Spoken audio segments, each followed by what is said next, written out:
Ford laid off about 1,500 workers at its Blue Oval Battery Park in Glendale, Kentucky last December when it retooled the plant from EV cell production to stationary battery storage. On Wednesday, the 13th of May, the market re-rated Ford up 13.2%. 13.2% stock increase in minutes on the announcement of what the retooled plant would actually build. Lithium iron phosphate batteries for energy storage. 5 trading days later, EDF Power Solutions North America signed the first customer contract. 5 days later.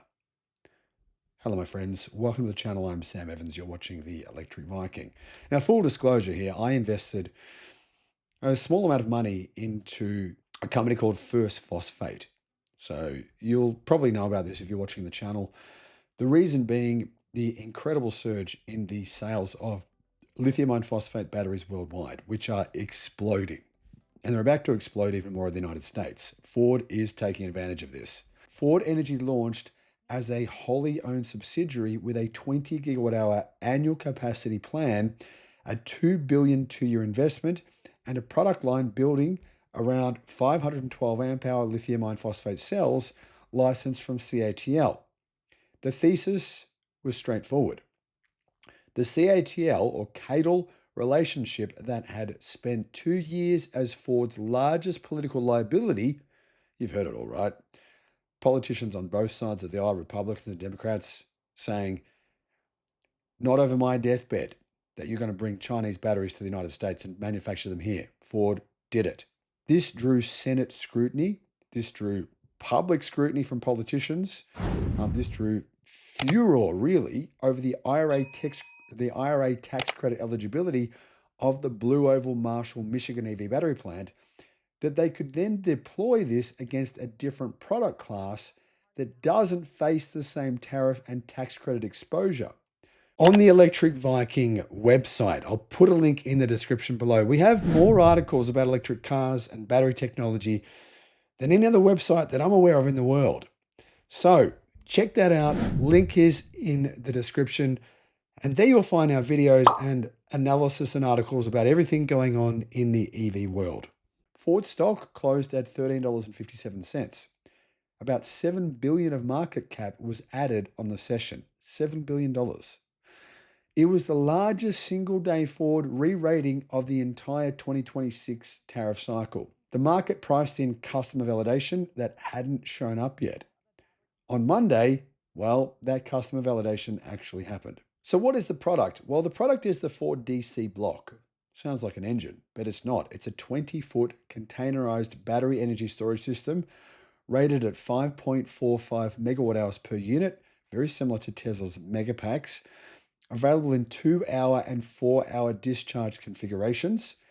2 product variations, the FE250 and the FE450, sit inside the battery.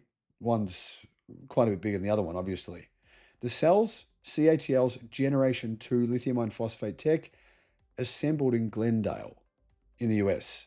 Of course, the cells are actually made in China at the moment, but the packs are assembled in Glendale. Now, this was the same battery chemistry that was meant to go into Ford's passenger electric cars. It hasn't yet. Well, it is in the base model Mustang Mach-E. The Blue Oval Battery Park was originally the Blue Oval SK joint venture for Ford EV cells. Those cells were NMC cells made by SK Innovation in combination with Ford Investment. The December 2025 retooling kept the chemistry and the process IP and changed the product drastically. Really, the chemistry obviously changed as well from NMC to LFP. The cells that come off the Glendale line in 2028 will not go into a Mustang Mach-E or a Ford F-150 Lightning. They will go into 20-foot containers that ship to utility-scale solar projects and hyperscaler data center sites. This is where the money's going, into energy storage for data centers. Enormous sums, enormous flows of money are going into this. That's why battery storage is a really good opportunity right now. And that's why I personally think that phosphate, the most critical part of lithium iron phosphate batteries, not lithium, there's far more phosphate that's needed. Battery grade phosphate, I think that's where the opportunity is. Ford signed its original CATL, CATL LFP licensing agreement in 2023 for its EV batteries. The deal covered cell chemistry and process IP with terms that allowed the same license to extend to non-vehicle applications. That clause is what made this new Ford Energy division possible. The contrast with the EV side is interesting.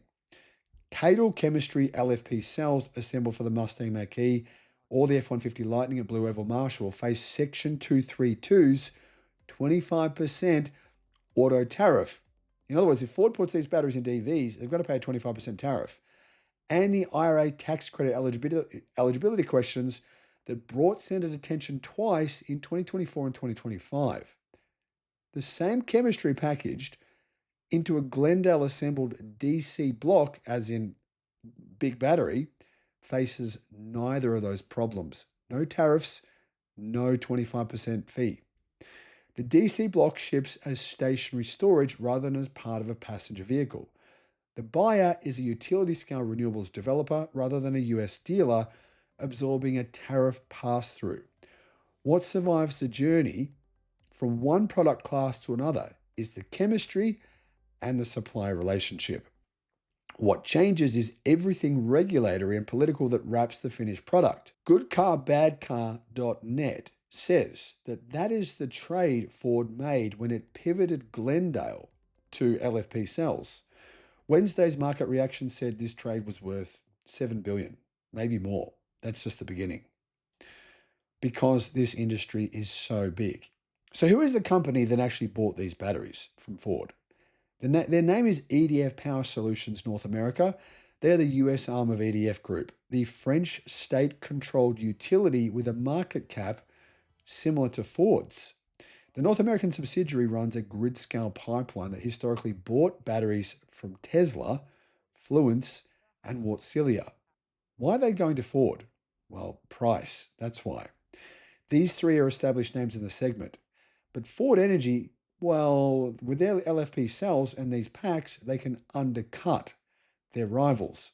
There is a 5-year framework here, and it covers up to 20 gigawatt hours total, which is massive, with up to 4 gigawatt hours per year beginning in 2028. The annual ceiling matters in two ways, says Good Car, Bad Car. First, 4 gigawatt hours consumes 20% of Ford Energy's 20 gigawatt hour annual run rate. In other words, this contract is for 20% of Ford's annual production, just one contract.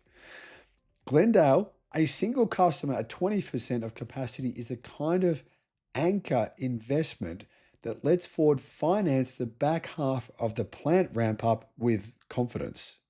It also gives other consumers confidence. They're going to be saying, well, okay, this enormous company with a market cap the size of Ford has bought these batteries. They must be legit. We're going to have a look at them.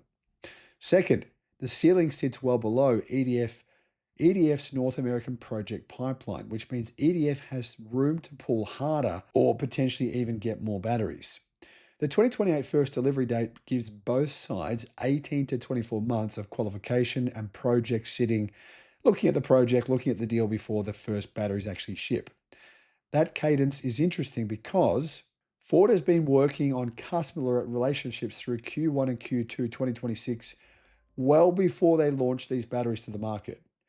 Interesting, isn't it? I mean, you could potentially, if you were working at Ford and you knew about this deal, buy some Ford stock and you might have capitalized on this opportunity, possibly. I'm not saying anyone did that, but you could, couldn't you? So, EDF is the first customer named by Ford. However, keep in mind, Amazon Web Services, Microsoft Azure, Google Cloud, Meta, they account for more than 70% of US data center capex through 2030. We're talking more than $1 trillion.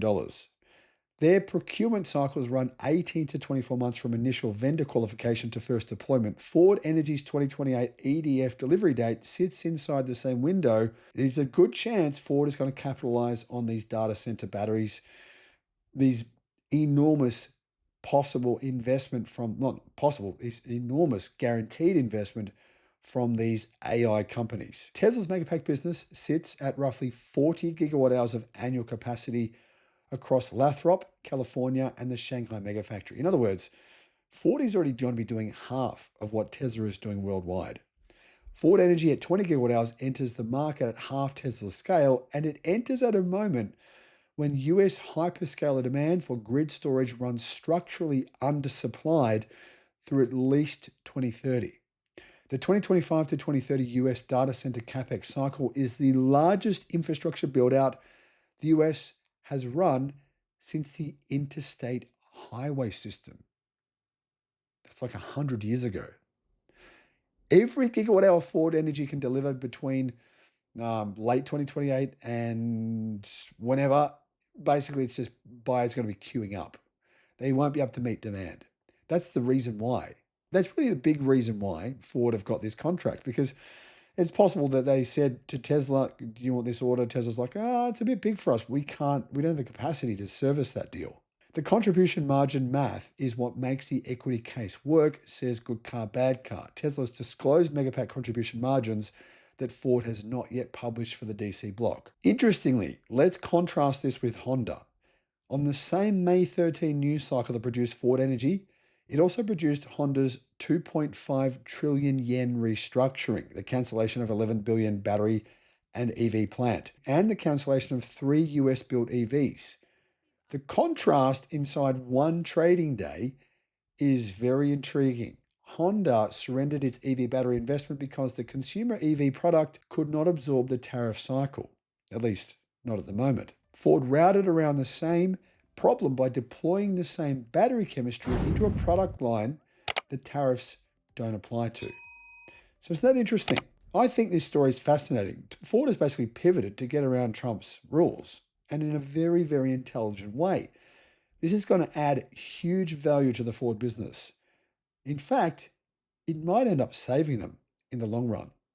Let me know what your thoughts are. Thanks for watching. Need expert advice on what car to buy, what solar system to get, what home battery to get, or potentially for your business? You can get, guys, a one-on-one consultation directly with me, 60 minutes of tailored guidance.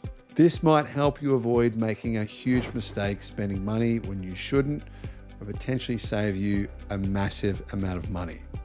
Click the link in the description below because I can assist you, and why not? The link is in the description. Thinking about getting solar, a home battery, or an EV charger? Check out Australia's best free comparison tool because it could save you a lot of money. Guys, click on the link below in the description and you can see how much you can save. Alternatively, give Resync a call. They are the guys who installed my battery and my home solar. I'll put a link to them as well in the description.